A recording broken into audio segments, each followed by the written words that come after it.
जी नाज़रीन, घोड़ाणी डैम जा मुतासर ही ख़ानदान एक बार ॿीहर इस्लामकोट प्रेस क्लब ते पहुता आहिनि। असां हिननि खां पुछंदासीं त हिननि जो कहिड़ो मुतालबो। चाचा छो पिया एहतिजाज कयो? साईं एतिरा करियूं था त असांजा हक़ आहिनि, हक़ न मिलिया आहिनि, उन्ही जे लाइ करे घोड़ा करियूं था। रुगो असांखे लेखा ॿुधाए विया आहिनि, ॾियण लाइ केरु तयारु न आहे। असीं त ॿाहिरां जा माण्हू कूड़ कुपत कंदा आहियूं, पर अवी जेको आहे हेॾा माण्हू जेके वॾा आहिनि उहो बि कूड़ कुपत में, त पोइ जहान कीअं हलंदो? असांजा जेके हक़ आहिनि 8,000 रुपया चयो हो महीनो ॾींदासीं, ₹1,00,000 साल, उहो किथे? पोइ जेके यकसाला हुआ 1,15,000 असांखे चयो, उहो किथे? अॼु घोड़ाणे जो चवनि था बाग हो अॻे ई हो, ज़ोरी असांजे में टपड़ल हथ आहिनि ऐं ज़ोरी असां ते कब्ज़ा कया आहिनि।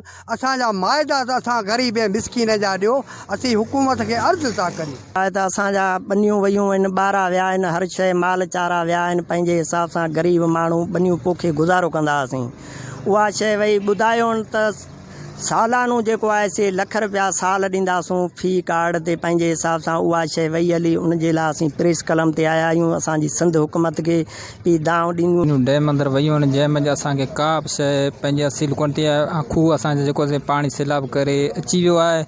बाक़ी कंहिं बि माण्हू खे अपील या का बि शइ दरख़्वास्त ॾियूं था कंहिं बि ऑफिसर खे, उहो असांजी न ॿुधी करे थो। हर को पंहिंजा मुताबिले हिसाब सां पंहिंजा माण्हू एंग्रो खयो विया आहिनि। शेर मोहम्मद बिलालाणी इंजीनियर ज्ञानचंद जी वोटर आहियो उन्हनि जा, उन्हनि खे छो नथा दान ॾियो?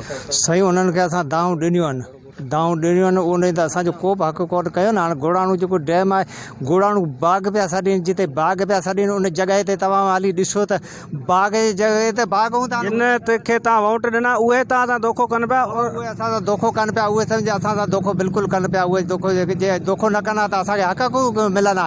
असांखे त को बि हक़ कोन मिलियो न। जॾहिं असांखे हक़ न मिलियो आहे तॾहिं असां दोखो कयो आहे। असांजो जॾहिं बाग हो तॾहिं उहे वण सभु सुकी विया आहिनि। अॼु उन जॻहि ते जेके आहिनि वण टिण सभु सुकी चुको आहे उहे हिन पाणी में, बाग कोन्हे। बाक़ी अॼु वैरान ज़मीन थी पई आहे, रुगो पाणी आहे। बाक़ी कंडी जाच रोहिड़ो जाच असांजा जेके वण ख़तमु थी विया आहिनि बनी जा। तव्हां सां धोखो कयो, तव्हां ईंदड़ इलेक्शन में हिननि खे वोट ॾींदो? हा साईं बिल्कुलु, अॻिते त असीं मुश्किल ॾियूं, अॻिते त असीं मुश्किल ॾियूं। बाक़ी जेके ॾिनासीं त ॾिनासीं, दोखो जे कंदा अॻिते असीं कीअं वोट ॾींदासीं उनखे?